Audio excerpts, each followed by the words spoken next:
प्रेम केवल प्रीतम अपनी भी शुद्ध भूल जाए, अपनी भी शुद्ध भूल जाए, या अपनी ही शुद्ध की पूर्ति के लिए प्रेम शब्द का प्रयोग किया जाता है। प्रेमी केवल प्रीतम की बात करता है। राधा वल्लभ श्री हरिवंश सद्गुरुदेव श्री प्रेमानंद जी महाराज के दिव्य अमृत वाणी को ध्यान पूर्वक श्रवण करें और इस चैनल को सब्सक्राइब कर ले ताकि सद्गुरुदेव की अमृत वाणी आपको हमेशा मिलते रहे। राधा नाम सदैव जपते रहे।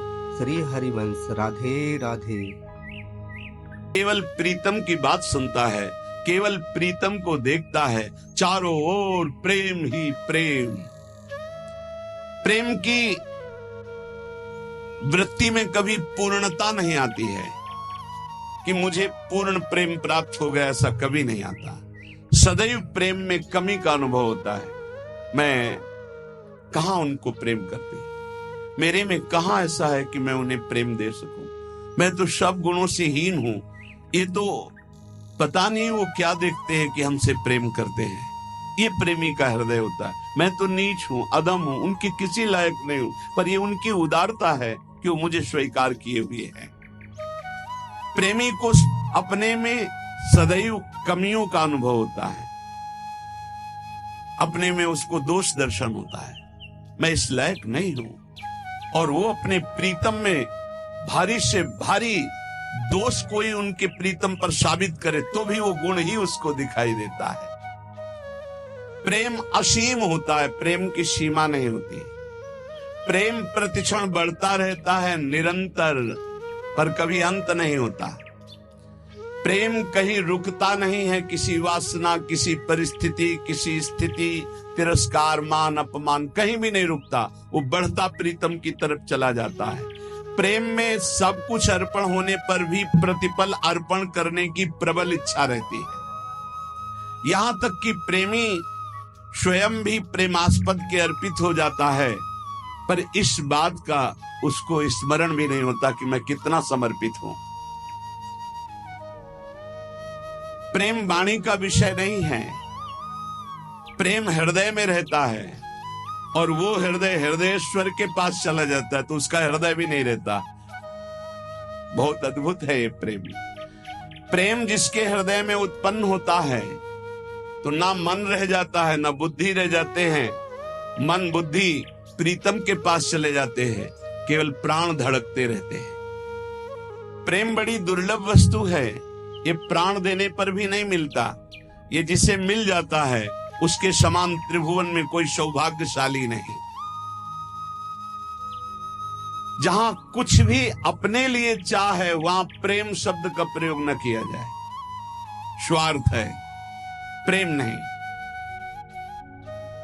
प्रेमी का सुख इसी में है कि मेरे प्रीतम कैसे सुखी हों, तत्सुख सुखित्वम। हमारे जीवन में यदि दुख आए और मेरे प्रभु राजी हैं तो कभी सुख नहीं चाहिए, कभी सुख नहीं चाहिए। मेरे प्रीतम पर क्या परेशानी, प्यारे को जो प्रेम करने वाले उनको क्या परेशानी, क्योंकि प्यारे मेरे चाहते मैं दुखी रहूं, ये दुख समुदाय घेरे रहे, बस जोई जोई प्यारो करे सोई मोई भावे। बहुत कठिन बात है। प्रवचन कर लेना सरल है, प्रवचन सुन लेना सरल है कि दुख घेरे रहें। एक जन्म के लिए आप प्रभु के लिए थोड़ा हिम्मत कर लो। कैसी भी परिस्थिति आवे, आपका नियम न टूटे, आपका भजन न टूटे।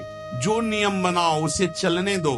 प्राण चाहे निकल जाए, इस जन्म में भक्ति से पीछे नहीं हटना तो निश्चित भगवत प्राप्ति हो जाएगी। ये जीवन हमारा भगवत प्राप्ति के लिए है। बहुत सावधान। सुख दुख के ये भव समुद्र के थपेड़े हैं। कहीं सुख में भूल मत जाना, कहीं दुख में घबराकर भक्ति मत छोड़ देना।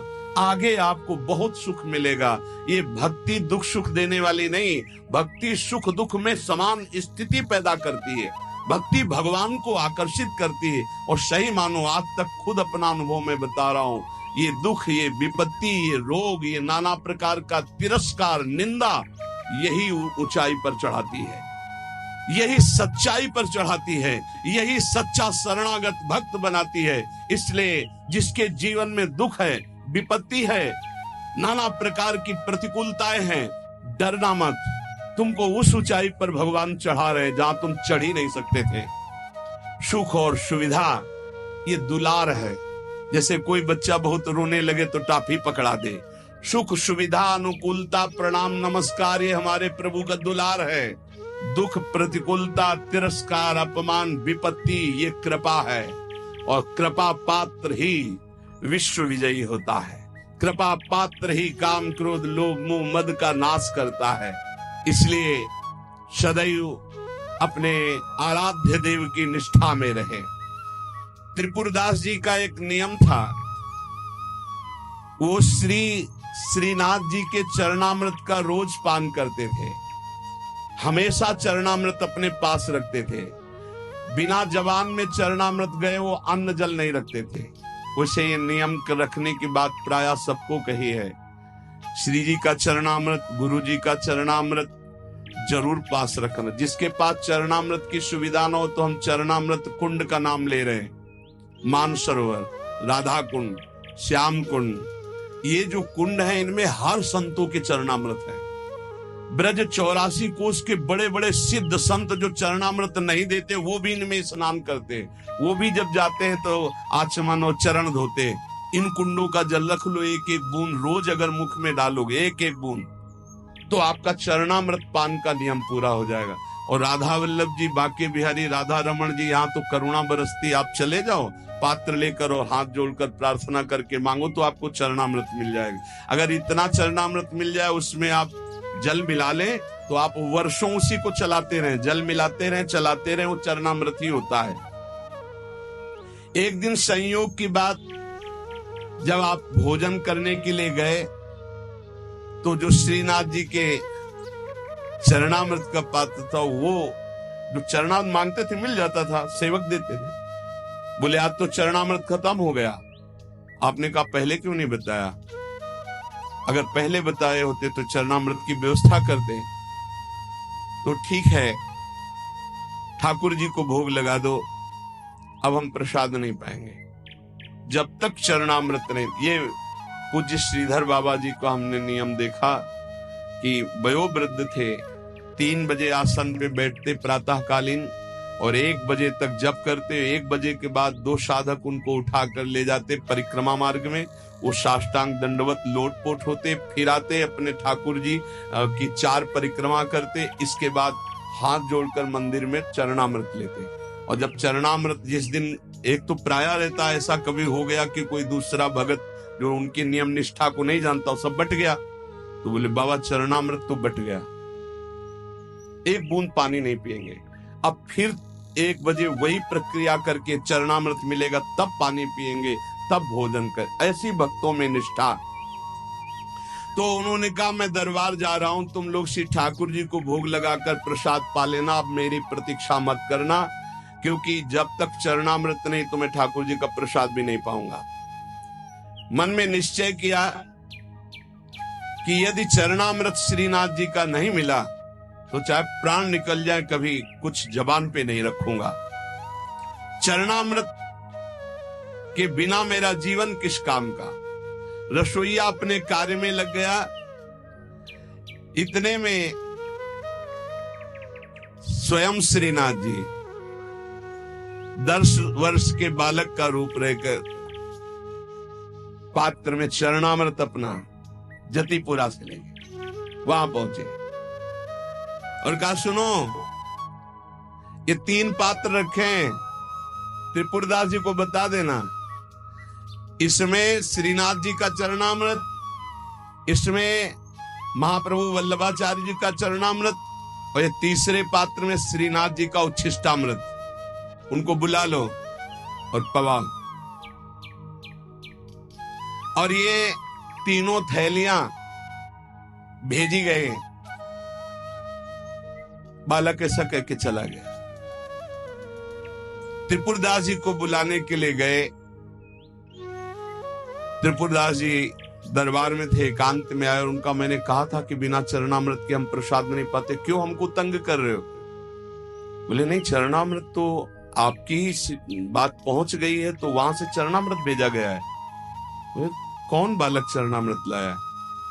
बोले जय जय ने भेजा होगा। कितनी अवस्था था? 10-12 वर्ष की अवस्था।